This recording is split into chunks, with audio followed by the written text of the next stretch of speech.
Hello class, welcome back बच्चों। तो पहले बच्चों स्टार्ट करते हैं नया लेक्चर। बाबू मैंने तीन क्वेश्चन दिए थे, दो क्वेश्चन दिए थे बेटा, होमवर्क 55 और 58। उम्मीद करता हूँ हो गए होंगे। फिर भी कोई प्रॉब्लम आए तो बता देना। आज का होमवर्क एडवांस सुन लो बेटा। क्वेश्चन नंबर 63 करोगे आप, 65 करोगे, 66 और 67। चार है, चार में से दो यहीं करेंगे हम और दो बेटा हम होमवर्क में करेंगे। 63, 65, 66, 67। 63 और 65 हम यहीं करेंगे, 66 और 67 होमवर्क में होगा। एक चीज और बेटा, अब जो मैं कराने जा रहा हूं क्वेश्चन 64, अभी तक जितने भी क्वेश्चन आए हैं 67 तक भी, ये सबसे मुश्किल क्वेश्चन है। इसका रीवैल्यूएशन सबसे मुश्किल है। ठीक है ना, ज्यादातर मैं देखता हूं बच्चे इसमें फंसते ही फंसते हैं। ठीक है ना, तो ये क्वेश्चन थोड़ा देख के करेंगे। ठीक है ना, पढ़ेंगे, पढ़ने में टाइम ठीक ठाक खर्च करेंगे, उसके बाद टाइम कम लगाएंगे। अनिकेत सामने देख बेटा, कहते हैं A B and C are partner sharing profit and losses in the ratio of 3:1। their balance sheet as at 31st of March 23 is as follow। Capital दी हुई है ए बी सी की बेटा 60-60-40, क्रेडिटर 30,000, बिल्स पेबल 10,000। कहते हैं land and building 50,000, plant and machinery 40,000, furniture 30,000, stock 20,000, debtor 30,000, B R 20,000 और bank balance 10,000। Sir एक balance sheet कुल मिला के 5 इंफॉर्मेशन देती है, यहाँ पर 3 मिसिंग है, 2 पता है। ओपनिंग कैपिटल पता है और दूसरा बैंक पता है। No undistributed profit, no undistributed losses, ना कोई गुडविल, 3 चीजें नहीं है। ठीक है जी, पढ़ते हैं। कहता है D is admitted as a partner on 1st of April 23, his capital is to be 50,000। कहता है उसकी कैपिटल 50,000 होनी चाहिए। बाबू अब 67 तक क्या 86 तक क्वेश्चन है, सबकी लैंग्वेज पढ़ लेना। हमेशा पता है कैसे बोलता है, D is to bring 50,000 as his capital, ऐसे ही लैंग्वेज होती है कि डी 50,000 रुपए कैपिटल के लाएगा। लेकिन इस बार लैंग्वेज देखना क्या है, his capital is to be 50,000, उसकी कैपिटल 50,000 होनी चाहिए। लाने की बात नहीं करी आकाश बोस। बहु लैंग्वेज इस बार देख लो बेटा, कहता है his capital is to be 50,000। बेटा उसकी कैपिटल 50,000 हो जानी चाहिए। कैसे करेंगे ये नहीं पता, ये नहीं कहा कि वो लाया है। चलो जी पढ़ते हैं आगे। कहते हैं following adjustment are agreed on D's admission out of the creditor 10,000 is due to D, it will be adjusted against his capital. कहते हैं जितने भी क्रेडिटर दिखाई दे रहे हैं आपको, इसमें सिर्फ 10,000 डी के पैसे हैं। ठीक है ना, इस पैसे को एडजस्ट करना है इसकी कैपिटल के अगेंस्ट। अच्छा जी, यानी कि बेटा अगर मैं आपको कहूं कि यही सोचना शुरू कर दो, क्योंकि दिमाग खुला रखोगे तो बेटा कर पाओगे वहां पर भी कुछ। बाबू 10,000 जो क्रेडिटर में लिखे हुए ना, ये डी के पैसे हैं। ठीक है, एक तो इस 10,000 को कैपिटल बना दो, क्रेडिटर खत्म कर दो, डी की कैपिटल बन जाएगी। यानी कि बेटा अगर उसने कहा था इसकी कैपिटल 50,000 हो जानी चाहिए, तो 10 तो यही हो गई, यानी कि वो लाया 40 ही होगा। समझ में आ रही है बेटा बात? क्लियर है बेटा ये बात? ठीक है जी, बाकी जर्नल एंट्री क्या होगी, कैसे कन्वर्जन करेंगे, वो समय बताइए दूंगा। चलो जी आगे बढ़ाते हैं बात को। कहता है advertisement expense of 1200 are to be carried forward as prepaid expense. कहता है कभी कोई एड के खर्चे हुए थे 1200, कहता है उसको प्रीपेड एक्सपेंसेस मानकर ट्रीटमेंट कर देना। अच्छा जी देख लेंगे। मैं आपको बता देता हूँ इस पूरे क्वेश्चन में सबसे आसान एडजस्टमेंट है बी, और आप लोगों को भी समझ में आ रही होगी। चलो जी सी की बात करते हैं, बता दूंगा टेंशन है तो। कहते हैं expenses debited in a P&L account include 2,000 paid for बीस पर्सनल एक्सपेंसेस। कहता है P&L अकाउंट में खर्चे डाल दिए थे 2,000 रुपए, जबकि वो बी के पर्सनल खर्चे थे, यानी कि ड्रॉइंग्स थी बी की। पर आपने क्या किया, प्रॉफिट एंड लॉस अकाउंट में डाल दिया। अच्छा जी चलो जी देखेंगे क्या करना है।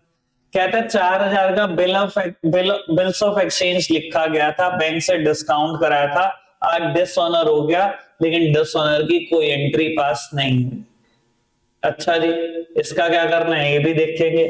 कहता है 5% प्रोविजन क्रिएट करना है डेटर के अगेंस्ट। ठीक है ना, वो आप सोच रहे होंगे ये एडजस्टमेंट बहुत आसान है, सबसे आसान तो ये है। मैं बी कह रहा था, बेटा अगर फोर्थ एडजस्टमेंट नहीं होगी ना तो फिफ्थ भी गलत ही होगी।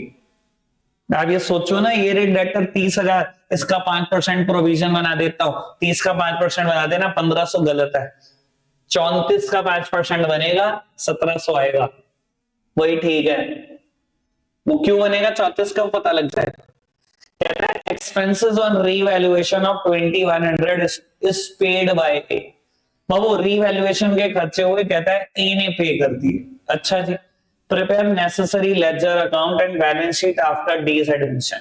बाबू कहते हैं नेसेसरी लेजर बना लो, और नेसेसरी लेजर को छोड़ने रीवैल्यूएशन और पार्टनर कैपिटल अकाउंट है और बेटा बैलेंस शीट। ठीक है जी। बाबू इस क्वेश्चन को ना आपकी प्रैक्टिस की भी बहुत जरूरत है।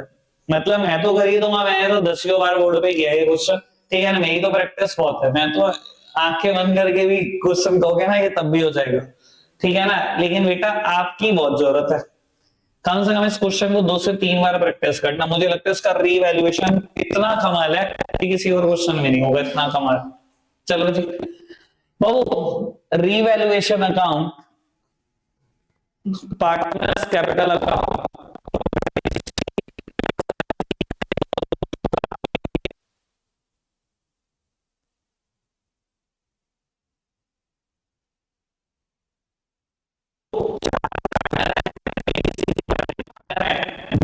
नया पार्टनर है।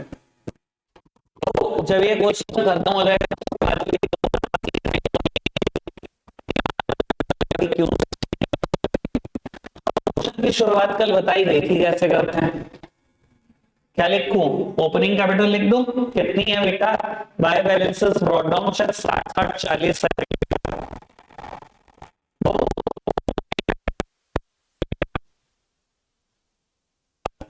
क्वेश्चन बोला कि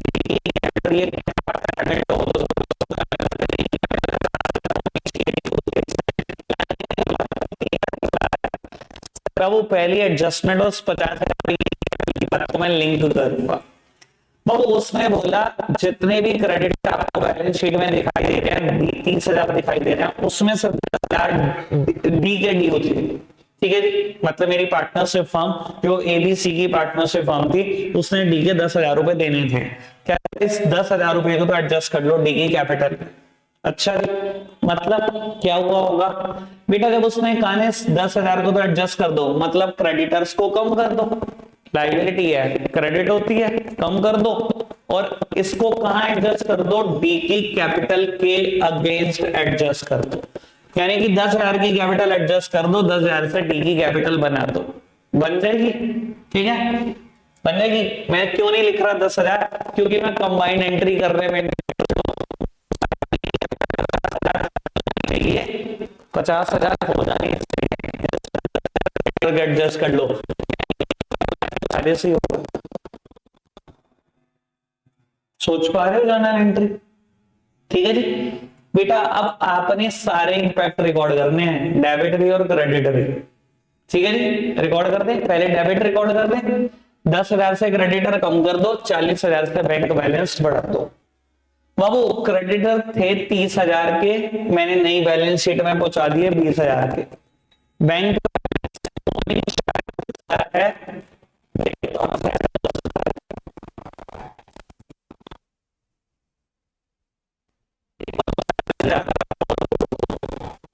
कोई दिक्कत तो नहीं, इतनी बात नहीं। ठीक है, अब आपको क्रेडिट साइड मैंने क्या लिखा है, डीज कैपिटल 50,000 बेटा, डीज capital is on the credit side, posting should be done on the credit side. नाम सामने वाली साइड का आएगा, सामने क्रेडिटर भी लिखा है, सामने बेटा बैंक भी लिखा है, दोनों लिख देना। क्रेडिटर के सामने 10,000, बैंक के सामने 40,000, होगी डी की कैपिटल 50,000, जैसा कि क्वेश्चन चाहता था। ठीक है जी, तो मतलब इतना फर्क पड़ता है, मतलब हम लैंग्वेज नोटिस नहीं करते, और मैं कहता हूँ इंग्लिश का सबसे बड़ा रोल है। मैं गलत कभी नहीं कहता, साबित हो जाएगा बेटा, देख ले आज साबित हो रहा है इंग्लिश का कितना बड़ा रोल है। हर जगह लैंग्वेज होती है, D is to bring 40,000 50,000 as his capital. आज कहता है इस कैपिटल इज टू बी 50,000, ये नहीं कर लाया, ये कह रहा होनी चाहिए। ठीक है, समझ में आती है बेटा बात। बाबू उसके बाद नेक्स्ट एडजस्टमेंट थी, कहता है ऐड के खर्चे 1200 हुए थे जिसको प्रीपेड एक्सपेंसेस की तरह रिकॉर्ड करना है। बेटा अगर प्रीपेड एक्सपेंस रिकॉर्ड कर रहे हैं तो प्रीपेड तो एक एसेट होती है और एसेट हमेशा डेबिट होती है। बेटा प्रीपेड एक्सपेंस समझते हो ना, प्रीपेड क्या होता है, मतलब पेड इन एडवांस। मान लो बेटा इस जगह का रेंट मैंने एडवांस पे कर दिया, अप्रैल और मई मंथ का पे कर दिया, 31 मार्च को मैं क्या रिकॉर्ड कर रहा हूँ कि मेरी एसेट है, मैं खर्चा पहले कर चुका हूं, मुझे बेनिफिट मिलेगा, लैंडलॉर्ड मेरे लिए परफॉर्म करेगा, 2 महीने जगह देगा अपनी, ठीक है ना जी, एसेट होती है, समझ में आती है। तो प्रीपेड एक्सपेंसेस डेबिट कर दो, उसने कहा रिकॉर्ड करना है प्रीपेड की तरह, रिकॉर्ड कर रहा हूं, डेबिट कर रहा हूं। क्रेडिट किसको करूं सर, समझना है तो रीवैल्यूएशन जिंदाबाद, ठीक है जी। तो बेटा revaluation is on the credit side, posting should be done on the credit side, नाम सामने वाली साइड का लिख दो, बाय प्रीपेड एक्सपेंसेस 1200 रुपए। बेटा जर्नल एंट्री हुई है प्रीपेड टू रीवैल्यूएशन, मैंने क्रेडिट साइड लिखा है, डेबिट तो लिख दो। बेटा प्रीपेड एक्सपेंस एक एसेट है, मैंने एक लाइन छोड़कर लिख रहा हूं कि कुछ और आइटम बैंक से रिलेटेड ना आ जाए,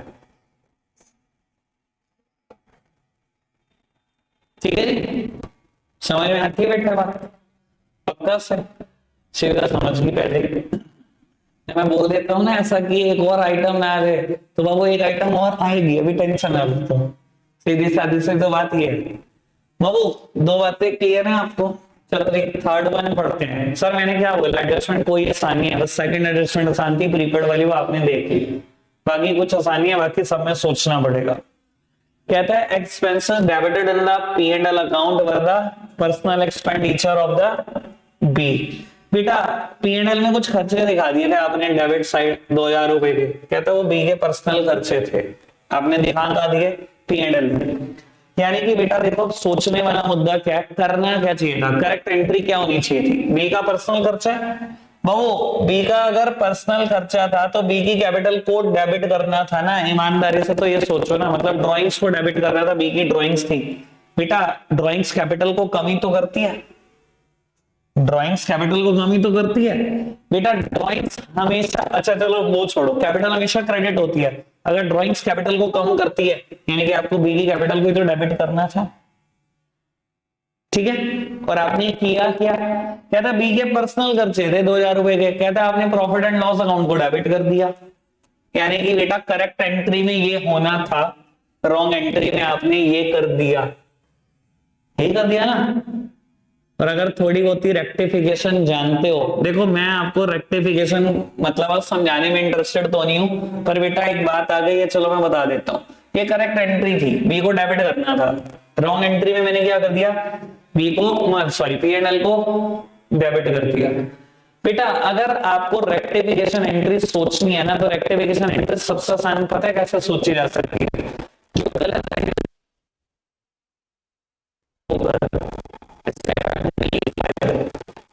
नलीफाई कैसे हो सकता है बेटा, इसको अपोजिट साइड लिख दो सेम अमाउंट से, तो ये 0 देगा। अगर मैं यहां पर लिख दो to profit and loss account 2000 रुपए, ये 0 हो जाएगा कि नहीं हो जाएगा, ठीक है। रॉन्ग एंट्री का इफेक्ट नलीफाई कर दिया मैंने, करेक्ट को रिकॉर्ड कर दो, यानी कि आपको ये करना चाहिए ना, 20 कैपिटल अकाउंट डेबिट।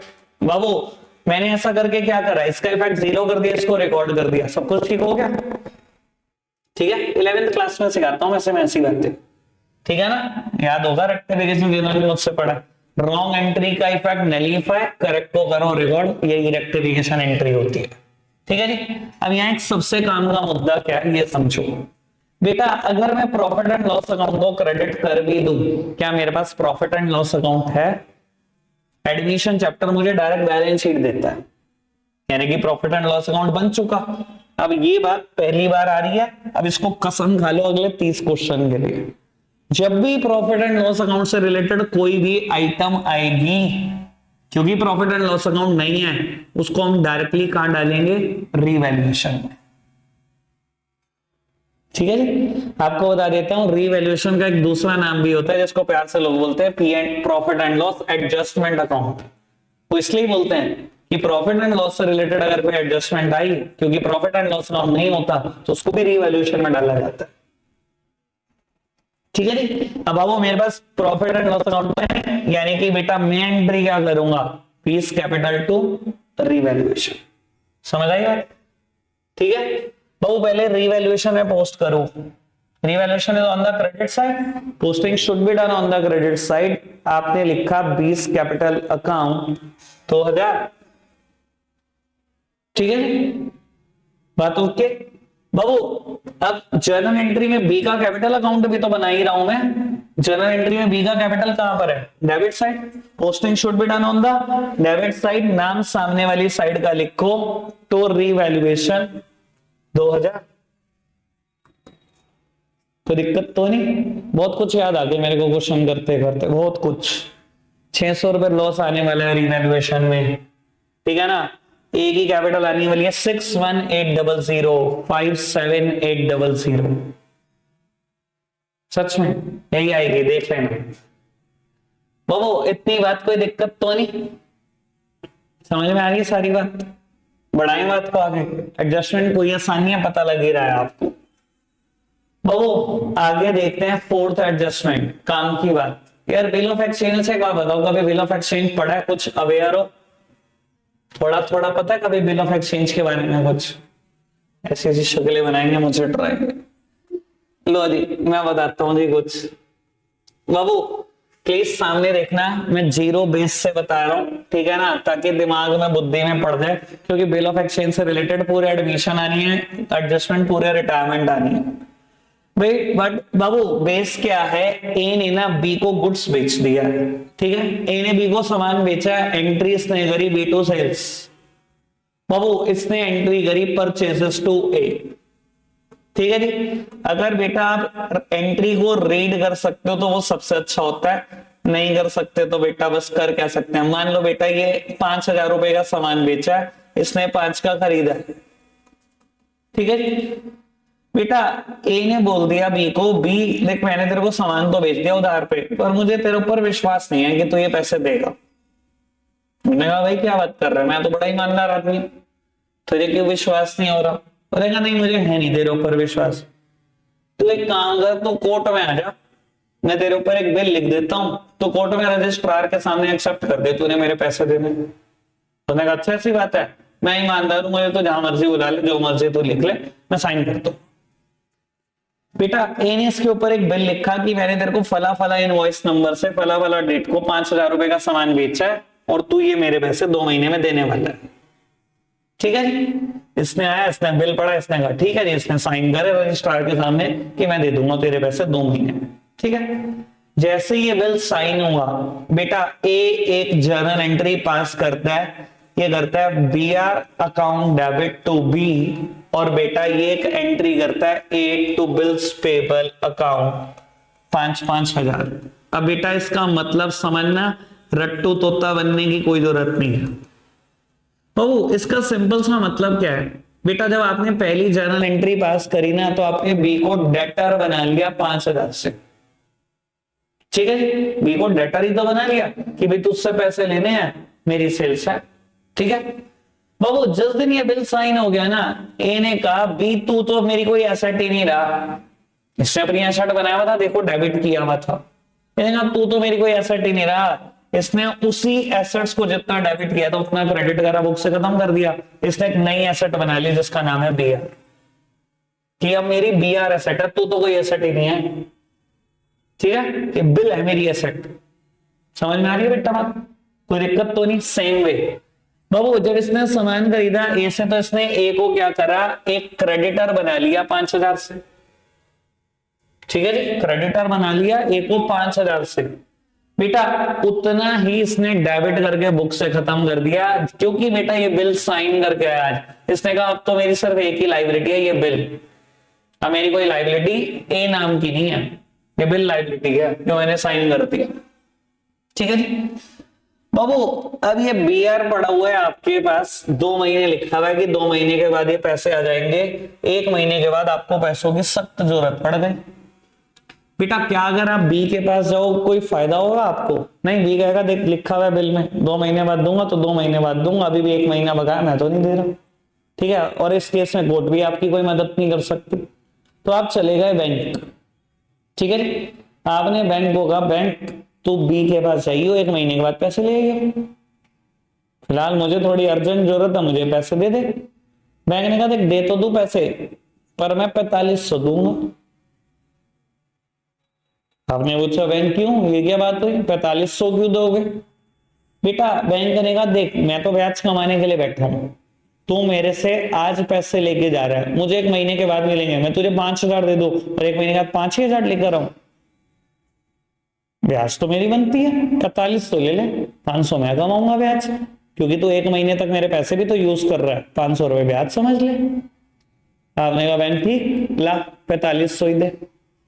बाबू आप बैंक से पैसे ले आए, पैसे ले आए ना, पैसे जब भी आते हैं कैश है बैंक डेबिट, आपको 4500 रुपए मिल गए, ठीक है जी। बेटा कायदे से 500 रुपए जो आपका नुकसान हुआ वो इंटरेस्ट है वो ब्याज ही, पर बेटा एक प्रथा चलती आ रही है, इसको डिस्काउंटिंग चार्जेस या डिस्काउंट अकाउंट के नाम से दिखाया जाता है, अगर आप थोड़ा बहुत अब इसके बारे में जानते हो, ठीक है जी। कि 4500 आए, 500 का नुकसान हो गया, दुनिया के सारे नुकसान डेबिट होते हैं, नाम छोड़ो, नाम में क्या रखा है तो नुकसान ही डेबिट कर दिया मैंने बाबू, और बीआर मेरी जेब से चला गया, बिल तो चला गया ना, वो तो बैंक को छोड़ा है ना। बेटा कभी बीआर ये मेरी एसेट होता था, देखो आज बेटा मैंने उतना ही बिल से खत्म कर दिया, यानी कि कहानी अब तक ये हुई, 5000 का सामान बेचा था, 4500 आ गए, 500 रुपए लॉस खा लिया आपने ब्याज के नाम का, ठीक है जी। समझ में आती है बेटा इतनी बात, पक्का से कोई दिक्कत तो नहीं, अब बहुत काम की बात है, 1 सेकंड बस बेटा इतनी बात, कोई दिक्कत तो नहीं बाबू। इसके बाद क्या हुआ, 1 महीने के बाद बैंक बी के घर गया कि लाओ बी ये रहा बिल, 5000 रुपए दे दो, और बी ने पैसे देने से मना कर दिया कि मैं कंगाल हो चुका हूं, मेरे पास 1 रुपया नहीं है, कुछ नहीं दिया। बेटा बैंक ने आते ही फटाफट से गिरबान पकड़ ली एक ही कि मैंने तुझे पैसे दिए थे, मुझे तुझसे ही पैसे चाहिए, मैं नहीं जानता बी को। बेटा अब होगा क्या, क्योंकि ये बिल डिसऑनर कर दिया बी ने, पैसे देने से मना कर दिया, ऑनर करने से मना कर दिया, ए को पैसे देने पड़ जाएंगे, ए को पैसे देने पड़ जाएंगे। ए एंट्री क्या करेगा, सोचने वाली बात है, ए दोबारा से डेटर बना लेगा बी को, और बेटा बैंक को पैसे दे देगा। बेटा पैसे आते तो बैंक डेबिट, जा रहे हैं तो क्रेडिट। बेटा एंट्री होगी बी टू बैंक 5000 रुपए, कोई डाउट तो नहीं इस बात में, सुन लो क्यों। बेटा जब बी ने तो पैसे दिए नहीं ना इसके, इससे कभी डेटर हुआ करता था, दोबारा डेटर बना लिया कि तू तो डेटर है, पैसे तो तुझसे लूंगा ही लूंगा, दोबारा डेटर बना लिया और बैंक को देने पड़ गए। बैंक को 4500 नहीं देने पड़ेंगे, कोई भ्रम मत पालना, 1 महीना आपने पूरा निकाल दिया, बैंक 5000 ही लेगा। समझ में आ रही है बेटा बात, क्लियर है, कोई दिक्कत तो नहीं। अब आप वो पूरी कहानी यही लिखी हुई है, देखो कहता है बिल ऑफ एक्सचेंज था 4000 रुपए का, कभी बैंक से डिस्काउंट कराया था, कहता है आज डिसओनर हो गया, लेकिन डिसओनर की कोई एंट्री नहीं हुई। बेटा डिसओनर की एंट्री क्या होती है, कायदे से सोचो तो डेटर टू बैंक, यही तो एंट्री होती है, यही एंट्री कर रहा हूं, ठीक है जी। तो बाबू मैं एंट्री कर रहा हूं डेटर टू बैंक,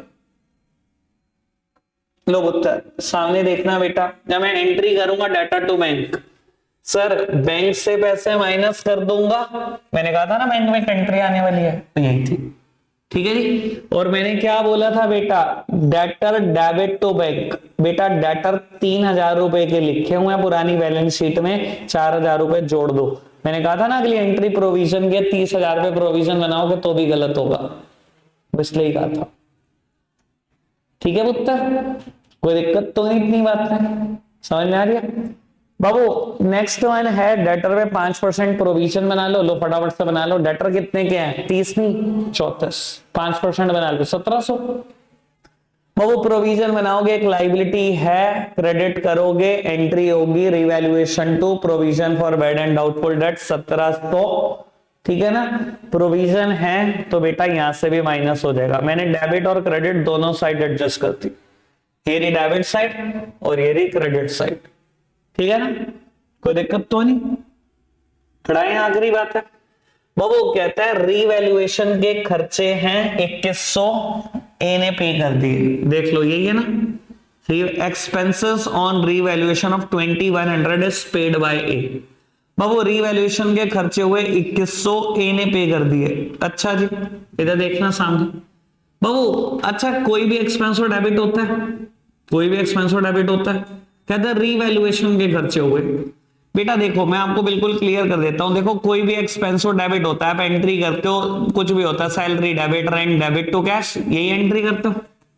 दूसरी भी एंट्री होती है, अगर आप समझदार हो तो बेटा, दूसरी एंट्री होती है profit and loss account debit to salary to rent या जो भी एक्सपेंस है वो। तभी तो बेटा कभी आप 11th क्लास में ट्रेडिंग और प्रॉफिट एंड लॉस अकाउंट बनाते थे तो 2 साइड ही लिखा होता था सैलरी, 2 साइड ही लिखा होता था रेंट। ये एंट्री पास होती है तभी तो बेटा यहाँ आता है profit and loss account is on the debit side, posting should be done on the debit side, नाम सामने वाली साइड का आता है। ठीक है ना जी, कोई दिक्कत तो नहीं बेटा। जब आप बड़े हो जाते हो ना तो हम आपको यही सिखाते हैं कि देखो, एक्सपेंस ने तो एक्सपेंस से कट जाना है, सीधा एंट्री कर दो P and L debit to cash. ये भी एंट्री कर सकते हो अगर आप जर्नल एंट्री करना चाहो तो। इसने कहा रीवैल्यूएशन के खर्चे हो गए कितने रुपए, 2100, ए ने पे कर दिए। बाबू चलो, खर्चा हुआ ना, आपको एंट्री करनी चाहिए profit and loss account debit, सीधा खर्चे को प्रॉफिट एंड लॉस अकाउंट में ले जाओ। लेकिन बेटा ये खर्चा ए ने दे दिया तो बेटा ए की कैपिटल बढ़ा दो कि ए तुझे पैसे देने हैं, क्योंकि बेटा ये खर्चा फर्म का है। अगर ए दे चुका है तो बाबू देखो, हम नगद तो कुछ नहीं देंगे ए को, ए की कैपिटल बढ़ा दो कि ये तुझे वापस कर देंगे पैसे। ठीक है जी, मुझे ये एंट्री करनी चाहिए profit and loss account debit to S capital. पर बेटा क्या मैं प्रॉफिट एंड लॉस अकाउंट बनाता हूं? नहीं। और अभी मैं थोड़ी देर पहले क्या बोल रहा था, जहां कहीं प्रॉफिट एंड लॉस का नाम है क्या कर दो, रीवैल्यूएशन, यानी कि एंट्री होगी रीवैल्यूएशन टू एस कैपिटल। क्या क्लियर है मैम? ठीक है जी बाबू, दोनों साइड पोस्ट करनी है। सबसे पहले रीवैल्यूएशन डेबिट साइड में लिखा है posting should be done on the debit side, आपने लिख दिया टू एस कैपिटल 2100। ठीक है जी।